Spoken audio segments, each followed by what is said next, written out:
Well, hello there. It's Frosha here again. Yesterday's video, we talked about what is whole person coaching. If you missed it, I put a link right below this video, so go ahead and check that out. In there, I described kind of what we do as whole person coaches and the types of people that become whole person coaches, and just a few things that people do once they've learned this unique modality that's very holistic and transformational and built upon your unique skills, gifts, and talents being who you are. Today, I'm going to talk about the difference between coaching, which I think is kind of right here in the middle, and what I would say is more of a therapeutic approach or therapy, and a consulting or advice giving approach. And why I think this is important, there's a lot of confusion about what coaching is. And at the core of coaching is really self-initiated change, meaning your clients are coming to you as your co-creative, and I should say as a co-creator in the process of their transformational change. They're choosing the agenda, they're choosing who they want to become, what they want to do, how they want to feel, and what it looks like out there in the world in terms of their tangible, whether it's calm confidence or losing 20 pounds or finding a job or stepping onto a stage and be a profound speaker or having that really amazing conversation with their loved ones that help them to feel really connected and in deep relationship with others. Those pieces of the puzzle are for the client to decide. Now, as the coach, you've got a really cool job in that you facilitate a highly creative process that uses communication, a depth of relationship that is pretty much not found in most relationships, even intimate relationships, and this ability to really be with someone and facilitate a process that is kind of led by them, but you're only like a microsecond behind them as this magician, really helping them to see things they can't see for themselves and to step into who they really are because they're with you. You're by their side. In many ways, you have their back. So you are the creative process facilitator. They are the person that chooses the direction and goal. So that's coaching. Now, in the middle of coaching, on each side, you've kind of got therapy over here. And I like to think I might actually put a little diagram on here as I'm talking. I might actually do that. So if I suddenly turn into a graphic, you'll know what's going on. But on the left is this thing called therapy. And when I think about therapy, a person that would be better served by a therapist is they're kind of in the water. Think of it as a sailboat. And their sail is kind of down in the water, so they're not really able to go anywhere. And they might be feeling fairly helpless or hopeless in general about everything in their life. They're not feeling stuck or frustrated and a little bit hopeless, maybe in one area of their life. They're feeling it all over. They're kind of in a place where they're an emotional bedrock type. I can't think of a better way to think of it right now, but just in an emotional place that they really aren't able to pick their sail up on their own. And they really need a deep therapy touch to really bring them back up, to bring that sail back up into position so they can start navigating. Now, between coaching, where the client is really the one who's navigating the boat and you're kind of like the co-pilot, between coaching and between therapy is what I call the healing zone. And that's where the person is no longer needing someone to lift them up, but they're still needing a little bit more hands-on guidance. And maybe they need to learn a little bit more about mindfulness and have a teacher in that way. Or maybe a little bit more about emotional intelligence, where they're able to make their own decisions, but they're needing a little bit more input and feedback and a little bit maybe tools or training into, kind of healing those edges that would really allow them to be fully empowered and really setting themselves forward. So I think about that area is the healing zone. And many of you have come into coaching because you recognize coaching and its rich partnership with healing modalities like Reiki or, I could put a list on the screen. My brain's just blanking out. Hypnotherapy. I guess I should have made a list, right? I'm so focused on coaching, but I'll go ahead and put a list below the video of things that I hear commonly too.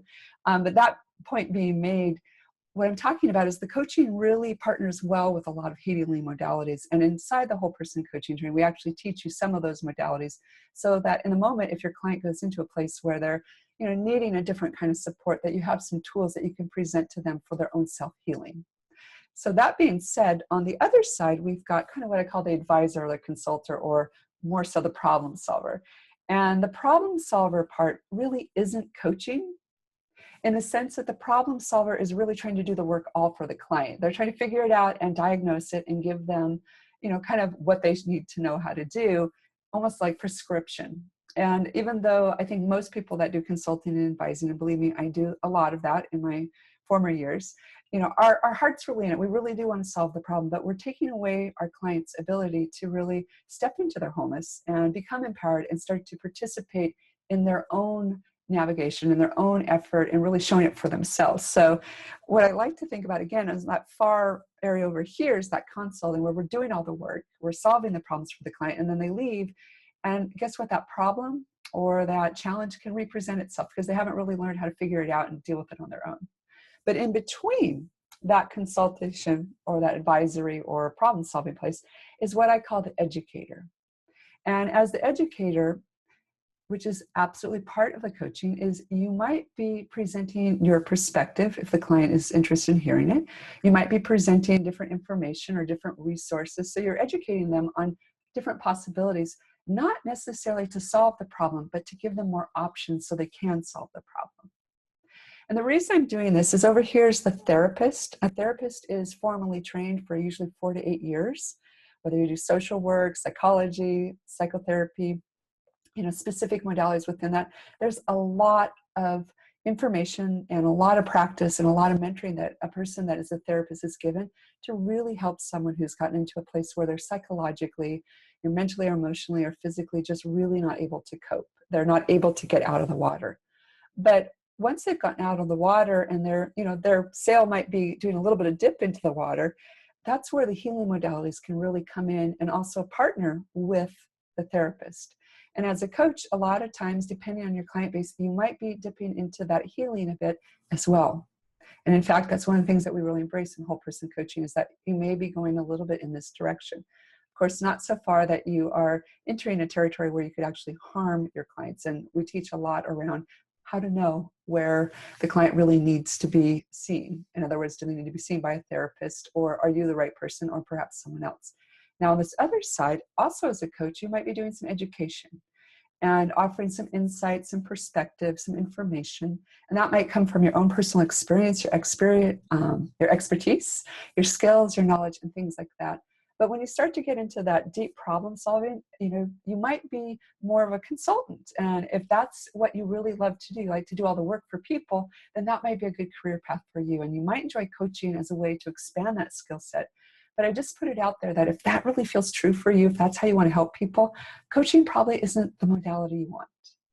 So hopefully this has helped you to see that, where coaching lands, at least whole person coaching lands, where, we really stay focused on the client being the initiator, their own self-transformational vehicle.